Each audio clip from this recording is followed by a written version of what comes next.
Combining the Cloud, hosted at Combine Studio. Like a visible mass of frozen crystals suspended in the atmosphere above the surface of a planetary body, a hat cloud permeated Feast on the Street in downtown Phoenix for 9 hours on April 13th, 2013. Combining the cloud is the precipitation of that cloud into the many different pathways that those human interactions generated. We invite you to engage in this collaborative experience at Combine Studios starting on First Friday, June 7th, 2013. One thing about the Shade Wish hats is that we had to do a custom fitting for each person who came to take a hat. And this involved a humbleness on, I think, both sides, because they would allow the stranger they would bend down their head and allow us to touch their heads, and then for us too, because we got really close to them. But it was also a special moment of connection between people that you don't normally have, and it was a service that we could provide for them and a gift that we would give to them. We really tried to encourage connections among the different people that were at the feast, and sometimes we would see them get a special fortune inside the hat, and if they were confused by it, they might ask someone standing next to them to help them figure out what it meant, or even to translate it if it was in a language that they didn't speak. And then other times they just really enjoyed the fortune that they saw, and they wanted to share it with a friend. And so that was nice to see. We also encouraged them to take some of the hats with them. Some people took some home with them and wanted to share them with their grandchildren, and so we would give them stickers so that they could custom fit the hat to their friends or their grandchildren. Our goal was to provide people with shade and with a wish for their day, for the city, for their lives, to kind of encourage them to have a good day or to engage with other people at the feast. And the way we did that is we put little fortunes on the inside of each hat to kind of, surprise people, like, oh, this has something written on it. Let's read what it says. This can encourage people to kind of trade hats a little bit, because, some people like other people's fortunes better, and so they engaged with each other that way.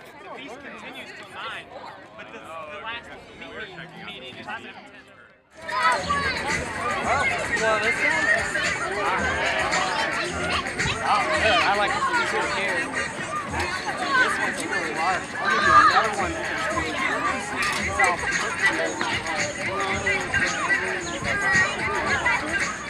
Where would you like to put it? There you go. One, two. Would you like an orange one or a green one? Bye. I am very interested in working with other people, interested in working with the community and getting feedback. So my art really depends on other people. It's not so much object related. And so working in this area really helps me feel as a part of a whole. It makes me feel part of a community.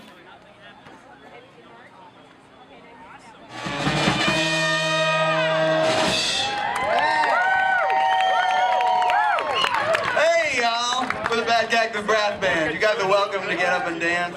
Welcome to party on our behalf and your own. This next one is one of ours as well. This is the Meth Lab of Democracy too.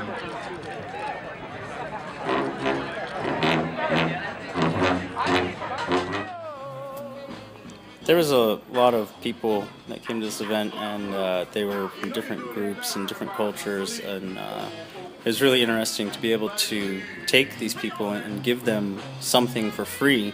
That was an invitation to kind of just have a good time and not need more of an excuse than that. And I really enjoyed the fact that we would run into people and offer them these things. Someone would say, yeah, and they'd be all about it, and they would put the hats on, and they would want to find out what we were doing.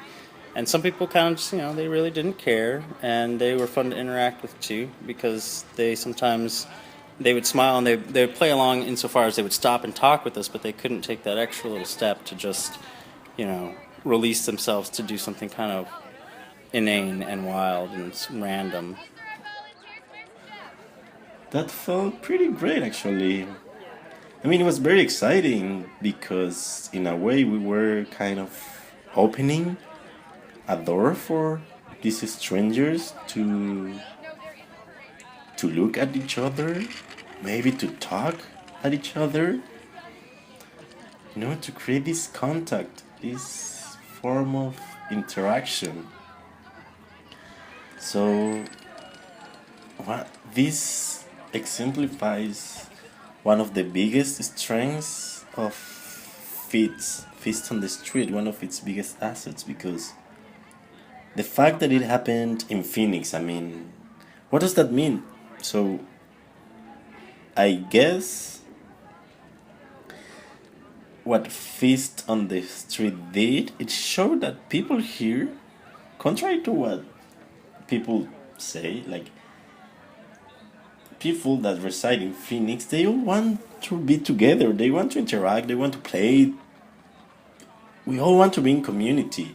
You realize that they were actually enjoying it, and they acknowledged that. People were having an amazing time. And who knows what the real outcome is of our action, of our performance, of the hats. I don't know, I don't think there's a way to quantify it, but we may have actually, started a spark, ignited something, maybe clearing the way for a more communal way of living in the Valley of the Sun. That is awesome, and I really would like to think that we make a difference. We were invited through this structure to meet with the Roosevelt Row Teen Council and hear this neighborhood's youth share their desires for their community. We held discussions with members of the Roosevelt Row Community Development Corporation that helped us understand the greater context of the feast in Phoenix. We understood this community gathering and tailored Hat Cloud to embrace this concept of the urban harvest, of the reclaiming of this space for pedestrians, of being invited to sit at the table together and share. And through our own continuing understanding of the concept, we ourselves began structuring our process in a reflection of our desired engagement with the community of the feast. We gathered around tables, shared, discussed, and through these actions formed a true community ourselves. What was a group of varied individuals with differing concerns and odd strengths and weaknesses, committing to this ephemeral project, became a close-knit collective that continues to exist and continues to share with each other and with this community.